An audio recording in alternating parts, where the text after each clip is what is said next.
vou dar algumas explicações, eu vou aproveitar e vou falar, né, justamente sobre essa tatuagem aqui no meu rosto, né? Isso é feito, na verdade, trata-se, não sei se, olha só, dá para ver, né? É um barrozinho, né? Esse barro, ele é trazido da Índia, na verdade, ele fica nas margens do rio Ganges. Então, a terra do Ganges, a margem do rio Ganges, os sábios, né, que são seres altamente piedosos, os homens santos, mulheres santas, e acreditem, na Índia, você esbarra em pessoas assim. É muito comum. Eu vou até aproveitar, então, já que eu estou falando nisso daí, porque isso está relacionado com a Tídaca. É muito comum você se deparar com homens e mulheres santos, pessoas santas na Índia, pessoas altamente iluminadas, evoluídas espiritualmente e desligadas, né, dos processos, dos condicionamentos que normalmente os seres humanos comuns têm, né? E eu tive uma experiência pessoal com isso, com relação a isso daí. Eu fui a uma cidade sagrada chamada Vrindavana para fazer um retiro espiritual de um mês. E eu estava lendo um livro, que era um livro muito assim, leve, difícil de ser entendido, e um local apropriado era necessário. Então eu fui para esse local chamado Vrindavana, que é um local muito sagrado, espiritual, na Índia. E eu fui então para esse local para ficar 30 dias lá. Me hospedei no ashram, que é uma residência para peregrinos e pessoas que meditam, pessoas, né, oriçados. E ficava próximo de um hotel que tinha sido recém-construído, porque Vrindavana fica a 120 quilômetros de Delhi, a capital da Índia. Como é uma cidade de peregrinação, ela está se desenvolvendo muito, né, com a abertura do capital, etc. E alguns prédios de hotéis estão sendo construídos, né, condomínios e tal. E recentemente, na época que eu estava lá, haviam sido, né, alguns prédios tinham sido construídos, e dentre eles um hotel muito moderno, muito chique, eu acho que de 3 estrelas ou 5 estrelas, alguma coisa assim. E ficava próximo do ashram em que eu estava hospedado, que era uma vilazinha com vaquinhas, casinhas de sapê, e eu estava ali, né, curtindo o meu astral de estado. Bom, eu ia então pegar a rickshaw, que é a condução que a gente tem lá disponível, né? Agora é rickshaw elétrica, mas antes era motorickshaw, o totozinho, né? Ou então era rickshaw puxada mesmo de bicicleta, que é assim, bem charmosinho, né? Tem tipo uma casinha de princesa, assim, bem gracioso. E eu estava esperando uma rickshaw de um amigo meu, que eu sempre pegava com ele, porque nós éramos amigos, ele falava inglês, então ficava fácil para mim, porque sempre gostei de interagir com o nativo local para entender a cultura, vivenciar a cultura realmente. Então eu ia na casa dele, almoçava com a família dele, e conhecia os amigos dele. Então era uma coisa assim bem legal mesmo. E eu estava lá aguardando ele, e todos os dias eu tinha que aguardar ele em frente a esse hotel. E assim, na Índia, as pessoas podem morar onde quiserem. É muito curioso. Então, se você quiser morar na frente de um hotel 5 estrelas, é só colocar suas roupas ali, o colchão, que eles deixam. E aí, tinha lá um mendigo no chão, na frente do hotel, né? Assim, do hotel para dentro era, tipo, assim, primeiro mundo. Mas do hotel para a rua é Índia. Então, é coletivo. E o mendigo colocou lá o colchão dele, um colchão era um monte de trapos de roupas velhas, e tinha pratos de comida, coisas assim jogadas em volta dele, e ele costumava ficar com o cobertor sobre a cabeça, e ficava fazendo assim, esse movimento, né? Então parecia ser alguém que estava em todo mantras, ou parecia alguém que estava simplesmente tentando consertar algum parafuso ali que não estava muito bem posicionado. Você não sabia se era um louco, se era um homem santo, se era só um mendigo, não dá para saber, porque todos eles são muito parecidos em algumas ocasiões. Bom, um dia eu estava lá parado, e eu nunca dei muita bola, né, para essa pessoa, porque se fosse uma pessoa santa, eu não conseguiria reconhecer. Se fosse um mendigo, não ia ter muito assunto. E ele estava lá e chegou na frente do hotel uma limusine. Eu nunca vi uma limusine assim, pessoalmente. Quem já viu uma limusine pessoalmente, está dizendo que está sem vídeo. É isso mesmo, Carona? Pra mim aqui pra mim tá com vida. Está com vídeo, tá. né? Então deve ser lá com a pessoa mesmo. Tá com vídeo. Tudo bem. Nelson é um dos participantes. Tá sem vídeo aqui, eu não tô enxergando. Bom, então, eu estava, não sei se vocês já tiveram a experiência de deparar-se com uma limusine, aquelas de filme de Hollywood. Parou uma limusine branca, fulminante, na minha frente, assim, com 2 carros pretos na frente e 2 carros pretos atrás, eram 4. E eu pensei assim, vai descer o rei da Arábia, né? Com certeza. Aí eu falei, legal, eu nunca vi um rei da Arábia, então vou curtir essa história aí. E peguei a minha câmera. O segurança chegou na minha frente, parou e fez assim. Aí eu peguei, guardei a câmera e falei, isso, não, mas cara. Segurança desse tamanho, assim. Aí ele falou, não pode gravar nada. Tudo bem, eu não gravei, e aí, mas eu falei, eu vou ficar aqui. Ele falou, tudo bem, aí pode ficar. Aí abriu a limusine e desceu a mulher mais linda que eu já vi na face da Terra, que eu acho que eu tive um choque, assim, fiquei paralisado. Eu não sabia que isso existia, né? Eu achava que isso é de Photoshop, só era possível em Photoshop, né? Mas desceu de dentro daquele carro uma rainha, uma princesa, eu não sei o que foi aquilo. Eu sei que ela era, assim, estremeceu o coração de doer, assim, as emoções. Eu fiquei em choque, né? Porque eu nunca tinha visto aquilo na minha vida, uma limusine e uma rainha de verdade. E junto com ela desceu a filha dela. Se a rainha doía o coração, eu não vou nem escrever a princesa, porque eu vou falar o quê? Eu só fiquei olhando, né? Bom, elas desceram todas ornamentadas com aquelas pedras preciosas, joias, aquela roupa. O perfume delas era meio assim embriagante, né? E aí, elas foram até o mendigo, acreditem, preste atenção o que elas fizeram, as duas.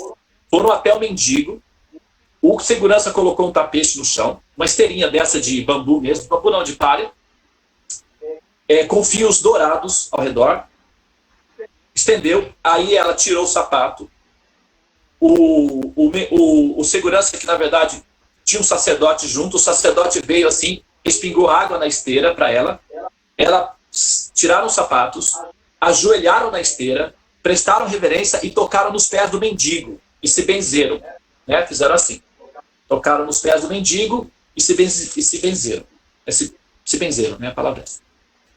Se purificaram ali.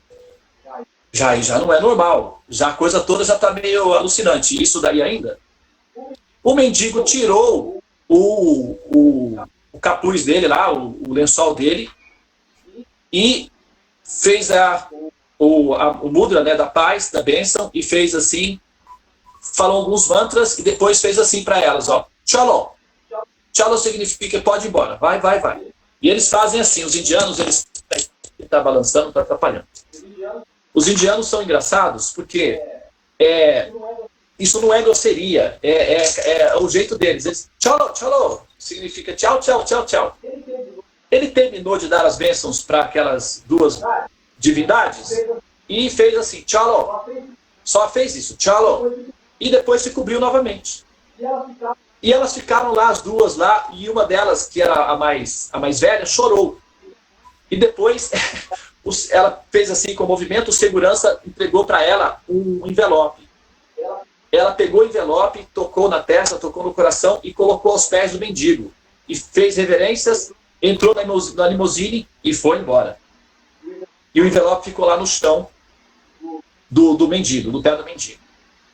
Daqui a pouco, quando todo mundo foi embora, o segurança da guarita do prédio estava do meu lado e eu olhei para ele e fiz assim, que baba, que ate, eu sei, o que está acontecendo, o que é isso tudo? Aí ele falou, tica-te.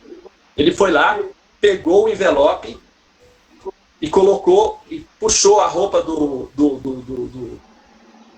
que era o sábio, né? O sábio tirou de novo e ficou assim meio rabugento, né, chateado porque estava sendo interrompido. Aí ele pegou, entregou o envelope. O sábio pegou o envelope, tocou na testa, tocou no coração, rasgou e jogou. Aí o cara, o guardinha, pegou o envelope, levou lá para a casinha dele. Eu fui lá para ver o que era o envelope. Era um cheque em rúpias. Hoje seria o valor de $55 mil. $55 mil. Acreditem, eu não estou mentindo. Eu falei, não, tem alguma coisa errada. Ele falou, não tem nada de errado. Aí ele pegou uma sacolinha e mostrou vários outros, todos rasgados. E aí eu perguntei, mas o que é isso? Aí ele disse, olha, é o seguinte, esse senhor aí, ele não é nada mais, nada menos que o dono da maior companhia de aço da Índia. Ele é descendente dos Tatas, ele é assim. Só que o que ele fez? Ele se autorrealizou, entregou tudo para os filhos, para a família e veio morar aqui em Vrindavana como mendigo. Ele não quer saber de mais nada. Ele quer só ficar desligado de todas as opulências materiais, porque ele diz que já desfrutou muito, chegou o momento dele se preparar para a partida e a família fica com peninha dele e vem aqui dar uma gorjeta para ele poder comer, tomar um suco, alguma coisa assim, porque está todo mundo preocupado, porque acha que ele ficou louco. Aí elas vêm, de vez em quando, uma vez por semana, passa algum familiar, chega e deixa um trocadinho para ele. E eu tenho a responsabilidade de pegar o trocadinho dele e administrar, só que ele sempre rasga, então eu guardo. De vez em quando vem um membro da família e pega tudo e leva de volta. Cheque de $55 mil, de $20 mil, de $100 mil. Membros da família que vão lá para deixar dinheiro para ele não passar necessidade. E para eles, né, é troco, né? Eu fiquei assim, o que é isso? Aí eu perguntei pro guardião, isso é possível? Ele, Índia, everything is possible. Naquele momento eu entendi que tudo era possível realmente. Porque everything is possible significa tudo é possível na Índia. E eu estava diante de uma pessoa que estava, assim, trilhando mais ou menos nos passos de São Francisco de Assis, e as pessoas vinham ali para receber bênçãos dele. E ele já tinha feito hospitais, creches, ele já tinha destinado uma fortuna incalculável para obras sociais, então ele não estava preocupado em ficar administrando mais tudo isso, porque ele já tinha feito isso daí, já tinha deixado pessoas para administrar. Ele só queria ficar ali quietinho, lendo uma escritura sagrada, que é da linha da espiritualidade dele.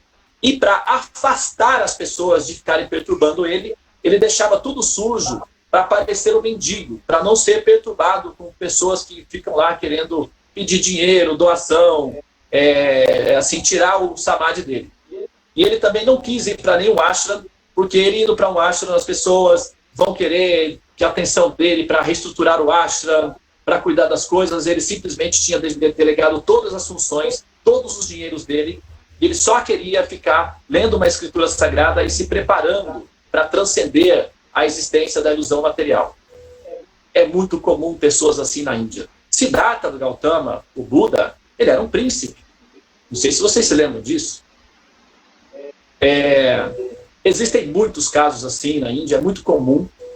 E eu tive essa experiência pessoalmente, que eu, às vezes, quando eu falo assim, não sei se vocês perceberam, mas eu me emociono, porque naquele momento eu chorei, porque eu agradeci, eu fechei os olhos e chorei naquele momento, e agradeci, porque eu estou num local sagrado e eu tive olhos para ver essa cena. Então, o Senhor Supremo me mostrou esse passatempo.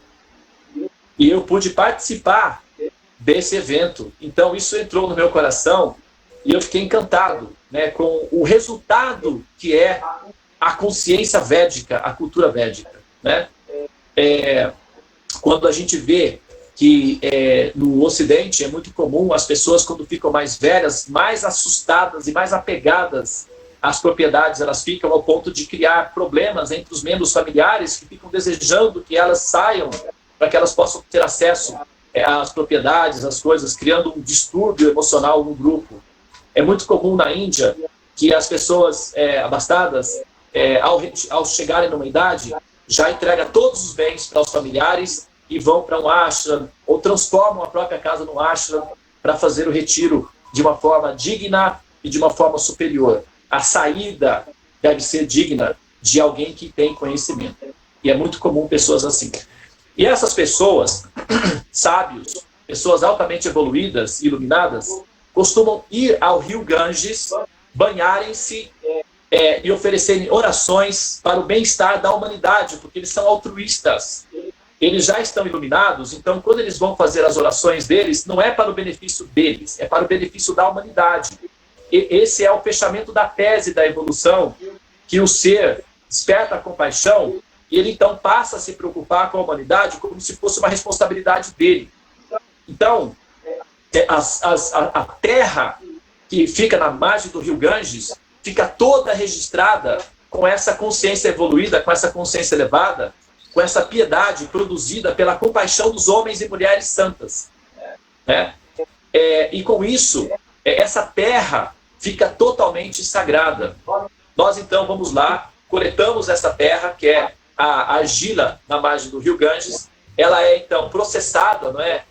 Purificada, processada para ela ficar utilizável, assim, no sentido de que ela tem que ficar lisinha, fininha, não pode ficar arenosa, então ela é processada. E nós então recolhemos essa argila, e nós usamos essa argila para marcar os chakras do nosso corpo com mantras. E esse daqui é o mantra do Ajnana Chakra. É um V, ok?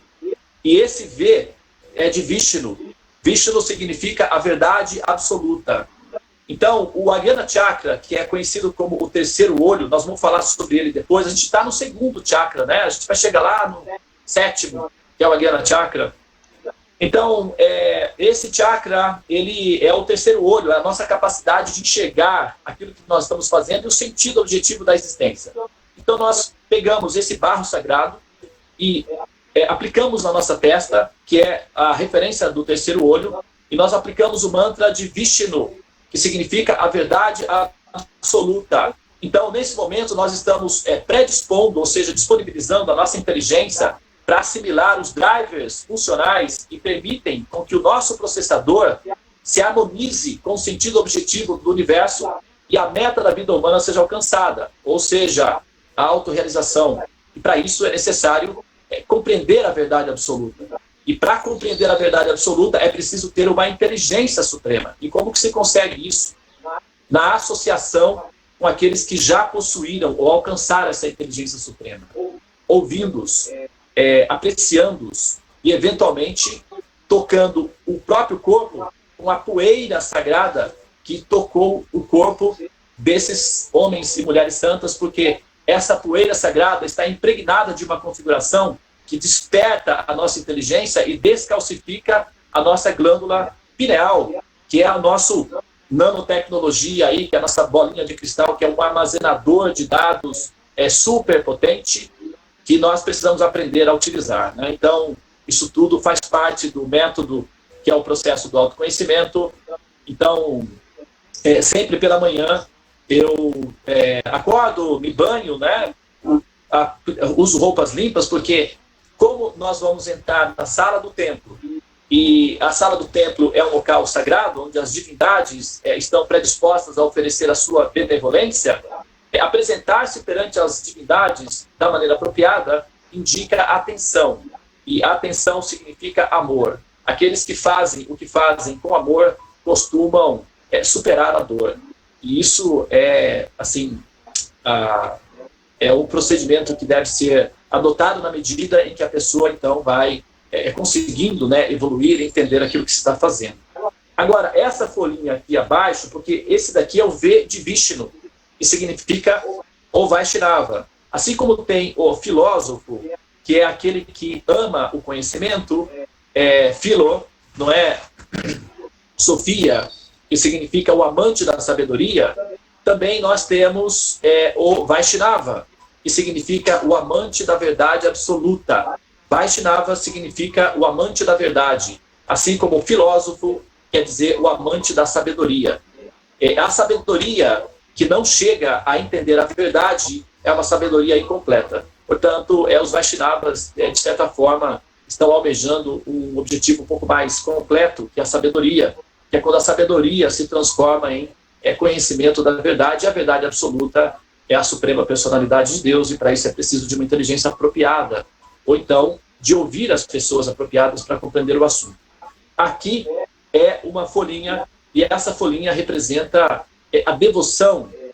A folha realiza a fotossíntese, e a fotossíntese produz, então, todos os vegetais, oxigênio, alimentos, enfim, etc. Então, essa folha representa o processo de florescimento, a devoção a Vishnu. Então, a folha está abaixo de Vishnu, e a folhinha significa o próprio ser, o Atma, a alma propriamente dita. Então, a alma ligada à verdade absoluta, com o objetivo de transcender o ciclo de nascimentos e mortes no mundo das sombras, na forma de carbono. Bom, eu acho que a história do Sadhu não estava no roteiro. Eu não pensei que eu iria contar essa história, mas ela desceu assim, e eu achei que seria legal vocês saberem disso, né? Acabou que eu que extrapolei o meu tempo aí, então os 15 minutinhos, que seria, no caso, compartilhado com vocês, eu acabei roubando. Bom, mas ainda tem 8 minutos. Se alguém quiser falar alguma coisa, fazer algum comentário, enfim, por favor, fique à vontade.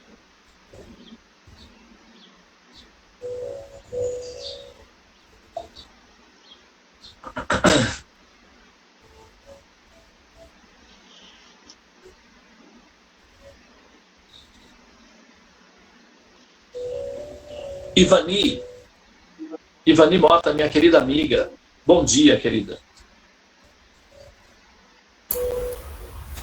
Prabhu,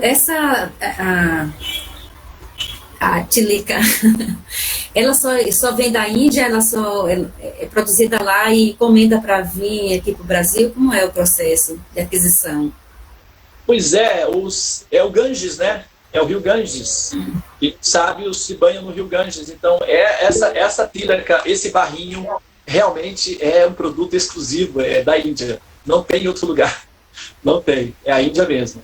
Então, inclusive, aqueles que desejarem ter Tilaka em casa, e também aqueles que desejarem ter um Japamala, né, assim como esse, eu tenho alguns comigo. Eu trouxe da Índia, quando eu vim da Índia pela última vez, eu trouxe uma quantidade grande de Japamala. Eles têm 108 contas, né, cada um, e todos eles foram banhados no rio Ganges. Tá? Então, eles foram banhados no rio Ganges. Eu os levei ao templo da Mãe Ganga, não é? Eles foram abençoados pelos sacerdotes e ativados. Então, eles estão prontinhos, ativados para serem utilizados. Aqueles que quiserem adquirir um Japamala comigo, é só me informar em particular, tá?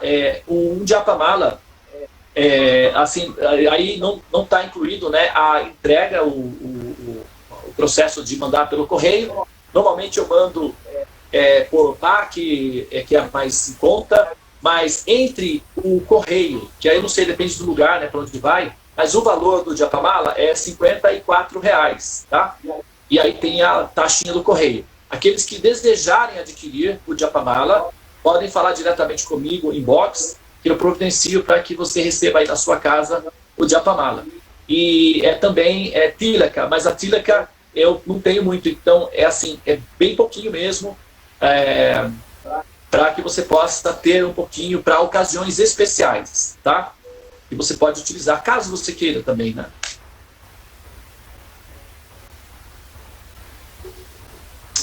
Tá bem? Na agenda de hoje seria você falar sobre o alinhamento do planeta. Amanhã nós temos um outro agendamento, que é sobre... O vídeo foi liberado ontem, né? Sim. Ok? Então vocês já estão sabendo do que está acontecendo. Existe um alinhamento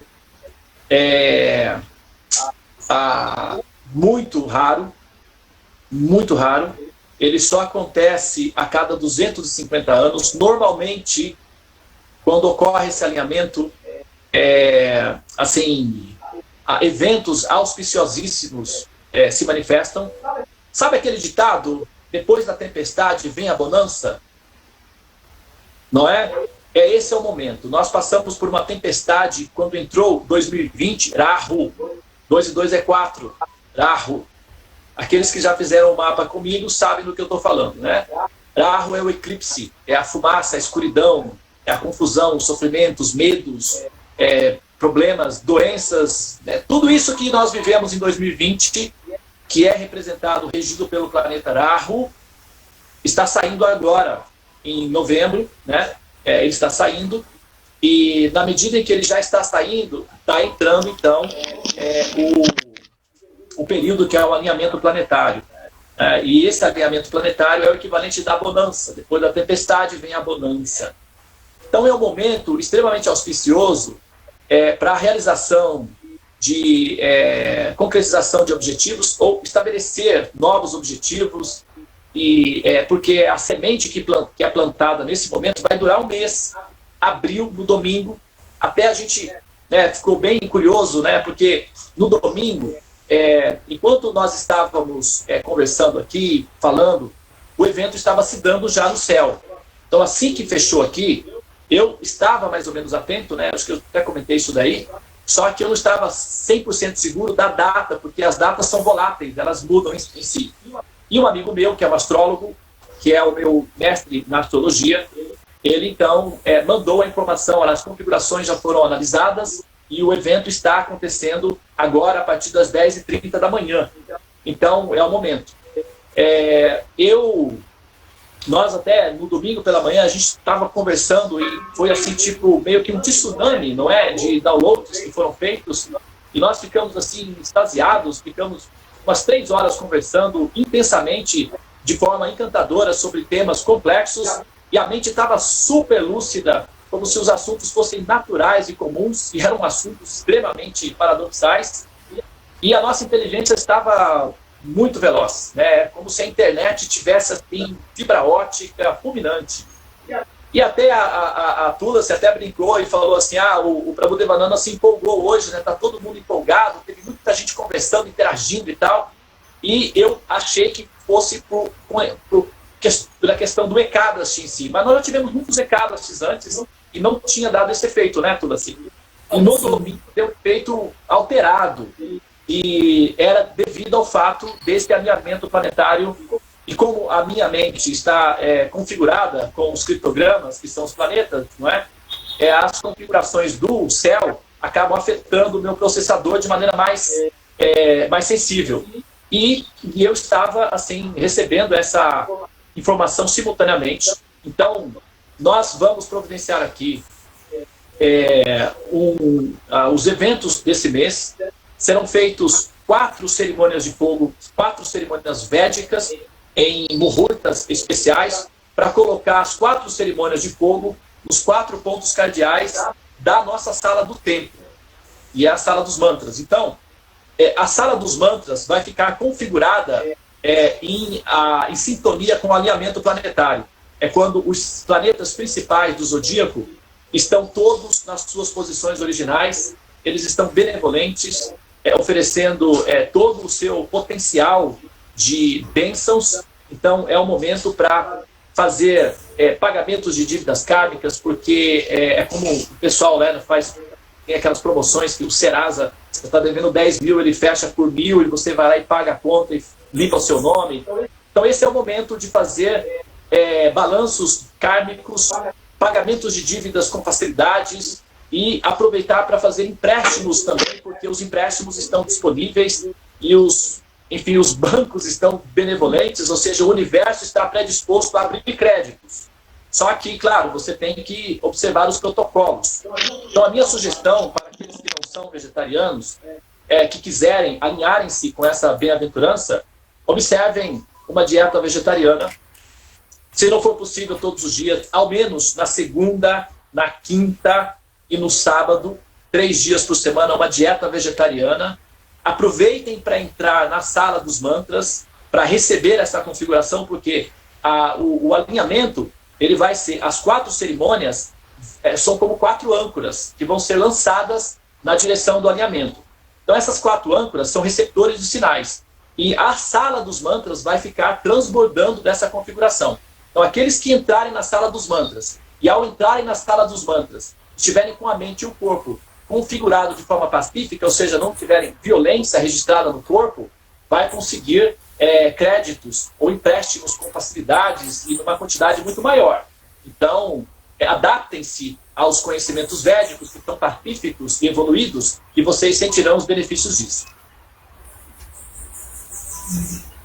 Aproveitar o momento.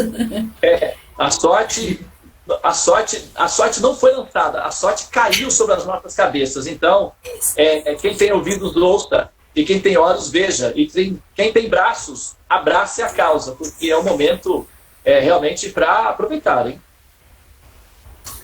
Eu vou aproveitar também para anunciar, né, que amanhã eu convidei uma psicóloga, ela é doula, e ela vai dar continuidade ao tema que foi levantado ontem, que foi sobre o parto humanizado.